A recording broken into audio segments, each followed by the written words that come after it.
Hello students. So, welcome to this lecture number 8 of instrumental methods of analysis, and today we are going to discuss about the fluorimetry. In this lecture we are going to discuss about the concept of a singlet, doublet and triplet state along with the various deactivation processes. So, as we all know that as per the Pauli's exclusion principle, no two electron can have the same set of all 4 quantum number values. So, this restriction generally uh, requires that no more than 2 electrons can occupy an orbital and must have the opposite spin states. So, in that condition where the electron spins in any orbital are in the paired state. So, this condition is called as a paired state. So, now because of the spin pairing that most molecules exhibit no net magnetic field and are considered as a diamagnetic. So, diamagnetic compounds are like neither attracted nor repelled by the static magnetic field. In contrast, the molecules or the any reactive species that contain the unpaired electron have some value of magnetic moment and are generally attracted by the magnetic field, and thus those are generally known as a paramagnetic compounds. So, this spin state generally can make a compound diamagnetic or paramagnetic as per their behavior in the static magnetic field. So, the molecular electronic state in which all spins are paired is considered as the singlet state. So, singlet state is that state where in any molecule all present electrons are in a paired state. So, no unpaired electron is present in that particular molecule. But in case of like free radicals which have unpaired electrons in their shell, that state is they exist in a doublet state. So, their ground state is actually the doublet state. Now, in this case two possible orientation for the odd electron in any magnetic field can be possible. Either it would be like aligned with the field or it would be opposed to the external magnetic field. So, we will discuss this in detail how we calculate this singlet, doublet and triplet state and based upon the spin multiplicity rules. So, when one of a pair of electron of molecule is generally excited to the higher energy level by supplying energy, particular amount of energy. So, an excited state is generally produced, and that excited state may be either a singlet or it may be a triplet state. So, what is the basic difference? The basic difference between the excited singlet and excited triplet state is the pairing. In excited singlet state, spins are paired with the ground state electron that is already present, whereas in case of excited triplet state, the spins of 2 electron become unpaired and those are having a parallel orientation. So, the excited triplet state generally has less energy as compared to the corresponding singlet state.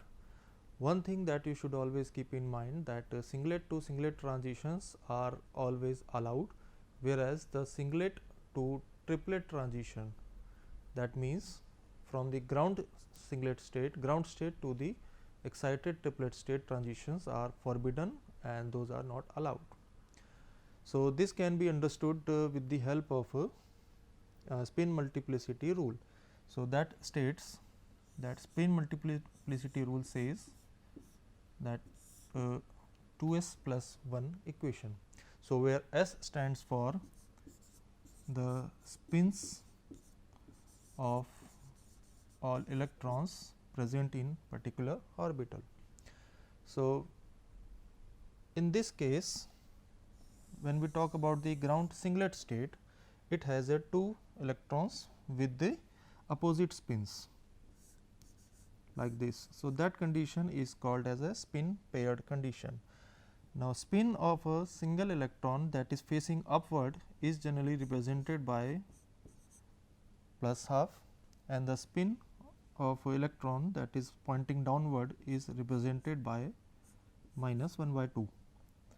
So, the overall spin of this will be plus 1 by 2 plus minus 1 by 2. So, that will become 0. So, the overall spin of that ground singlet state would become 0. So, now if we replace this 0 into this spin multiplicity equation, so that will become 2 into 0 plus 1, that would be 1. So, that is why it is called as a singlet state.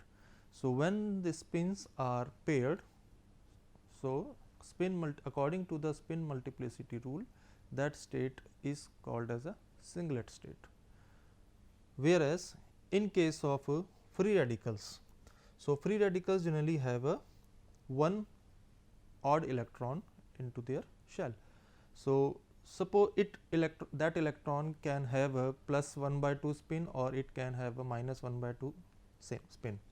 So, if we put this free radical situation here, so this S would become 1 by 2. So, 2 into 1 by 2 plus 1 will become 1 plus 1, that is 2.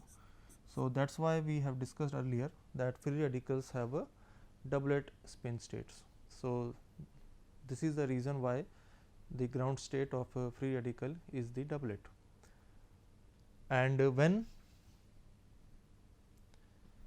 coming to this excited singlet state, so in this case excited singlet state, that one electron is jumped to the excited state.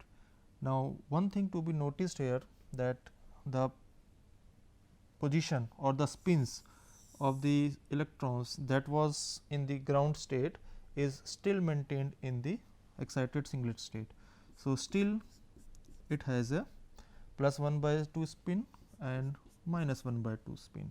So, this will also give you a value of 1. So, it is the excited state, but it has a spin value of 1. So, multiplicity value will be singlet. Whereas, when this situation changes little bit and the spin of the excited state electron changes. So, like in this case it is 1 by 2, and if it is also 1 by 2.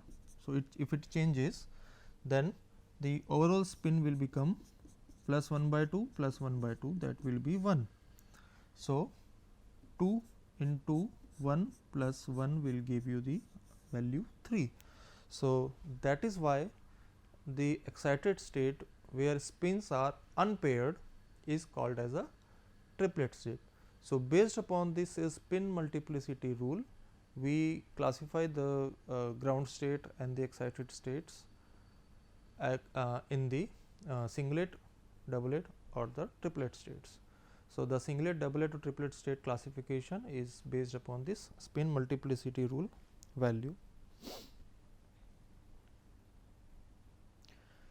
Generally, the average lifetime of any excited triplet state can be like from 10 to power minus 4 seconds to few more seconds, compared to the average lifetime of excited singlet state, that is 10 to power approximately near to 10 to power minus 8. So, we can clearly see that the lifespan or lifetime of the triplet state is quite longer as compared to the excited singlet state. So, when the electron jumps to the triplet state, so it spends a relatively more time there as compared to the excited singlet state. So, this has some other consequences that we will discuss later. So, one thing also you should keep in mind that properties of this excited triplet state are generally differ from the excited singlet state. And like for example, as we discussed earlier, that when the molecule is paramagnetic in this generally the molecule is paramagnetic in when it is in triplet state, and it is diamagnetic when it is in the singlet state. So, this can be well explained with the help of the Jablonski diagram. Now, this Jablonski diagram is can be used to explain the excitation or absorption and the emission process, because till now we have discussed about the UV and the visible spectroscopy, and that mainly involves the absorption principle, but this fluorimetry is generally based upon the emission principle. So, here we are more focused about the we are noting the emission intensity, and based upon this intensity of the emission intensity, we are getting or finding some structural information about any molecule. So, Jablonski diagram, according to this diagram, the dark lines you can see like this and this. These dark lines are generally indicating the electronic energy levels, whereas the lighter lines just above the dark lines are indicating the vibrational energy levels, and each electronic level comprises of several vibrational energy levels. So, when we supply the energy, so of suppose lambda 1, so absorption take place from this excited from the ground state to the excited singlet state. The singlet state can be S1 or it can be S2, any of them, and the excitation would be into any of the vibrational level. Now, this is the lambda 1, this is the lambda 2. Now, when this electron jumps to this any of the vibration level, then to change the electronic state, it has to come to this ground electronic state from the excited vibrational level. So, it has to lose some amount of energy that it has absorbed, and this process of losing the amount from the vibrational energy levels is known as a vibrational relaxation. So, this is one of the method of deactivation or relaxation. So, after the losing some amount of energy, then it come to the ground electronic state, a lower electronic state. Now, from this electronic state, it can jump to the another singlet state, and like from S2 to S1. So, conversion or jumping off from one singlet state to another singlet state is generally known as a internal conversion. So, this is the process number 2, internal conversion. So, after internal conversion, now it can either lose its energy and it come to the ground state without any emission. Case number 2, it can emit the longer wavelength of light, that is generally the fluorescence, or in the third case it can jump to the excited triplet state in this case, and when from this excited triplet state it come to the ground state. So, this process is generally known as a phosphorescence. So, that we are not going to discuss. So, we are mainly focusing on the fluorescence. So, now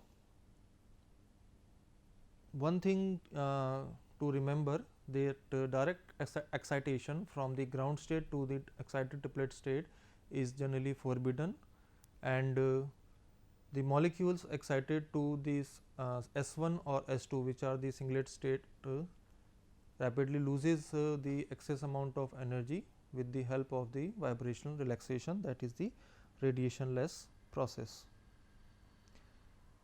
The rate of photon absorption is very fast and rapid, and it take place in about 10 to power minus 14 to 10 to power minus 15 second. So, this is the time taken for absorption of energy or the light, or to cause the excitation. After this, the fluorescence emission generally occurs at a significantly lower rate, that is around like taking 10 to power minus 5 to 10 to power minus 10 seconds, whereas the phosphorescence emission mainly requires 10 to power minus 4 to 10 seconds, or even it can last longer.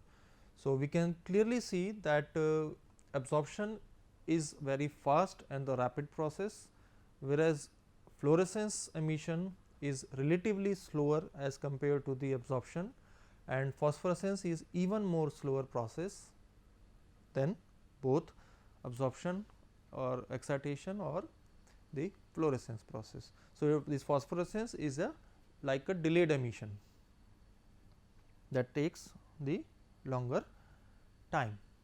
So, now coming on to the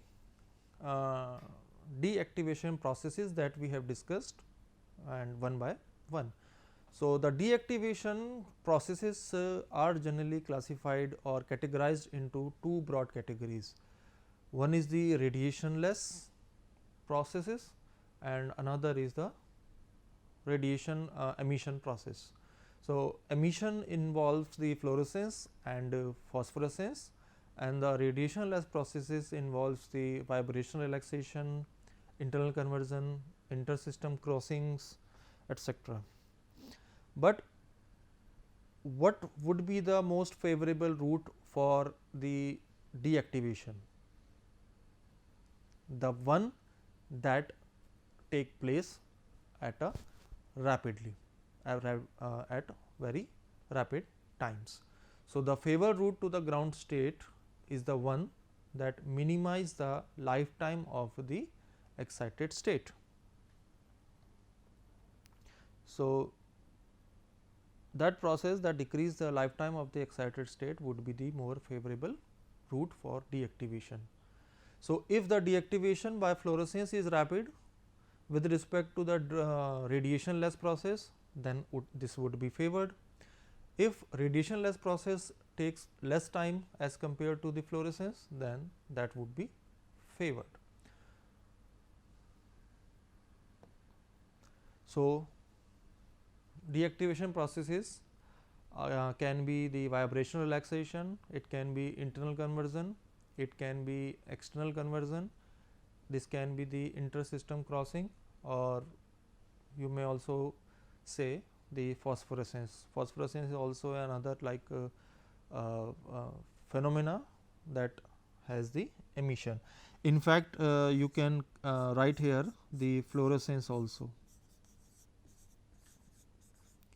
So, the fluorescence and phosphorescence, these two processes involves the emission of the light, whereas the all other processes are generally the radiation less deactivation processes. So, our discussion would mainly be focused around this radiation less deactivations and fluorescence. So, let us start. Number 1, vibrational relaxation. So, a molecule may be generally promoted to any of the vibrational level during the electronic transition, as we have discussed earlier, that each and every electronic level comprises of several vibrational energy levels. So, when this ground state electron jumps to the excited state, it can go to the any of the vibrational level. Now, from that vibrational energy it has to lose to come to the electronic state. So, that would be generally done by the collisions or between the molecules. So, during this collision they transfer the energy, and this slightly may increase the temperature also of the medium or the solvent. So, the vibrational relaxation is so efficient generally that the average lifetime of the excited molecule is 10 to power minus 12 or even lesser, and the fluorescence always involve a transition from the lower vibrational level to the excited electronic state, as we have already discussed. So, the fluorescence band for a given electronic transition is displaced towards the lower frequency, or we can say the longer wavelength from the absorption band. So, this shift of the position of the fluorescence band from the original absorption band is called as a Stokes shift. So, suppose this is the diagram, and here we have the wavelength. So, this is the absorption spectra or excitation spectrum. This is the excitation spectrum, and its emission spectrum would be observed at the higher wavelength here, emission spectrum. So, the shifting of the emission spectrum from the original excitation position is generally called as a Stokes shift. And why this is taking place? Why this is happening? Because of the extra time spent by the electron to come from upper vibration level to the lower electronic energy level, and from that energy level it will come to the any of the ground state energy level. So, this extra time spent by the electron from the upper vibration level to the electronic level, then to the ground state, makes it like a loss of some energy, and loss of this energy we already know that energy is inversely proportional to the wavelength. So, if energy is decreasing, so obviously wavelength is increasing, and this increase in wavelength is mainly responsible for the Stokes shift.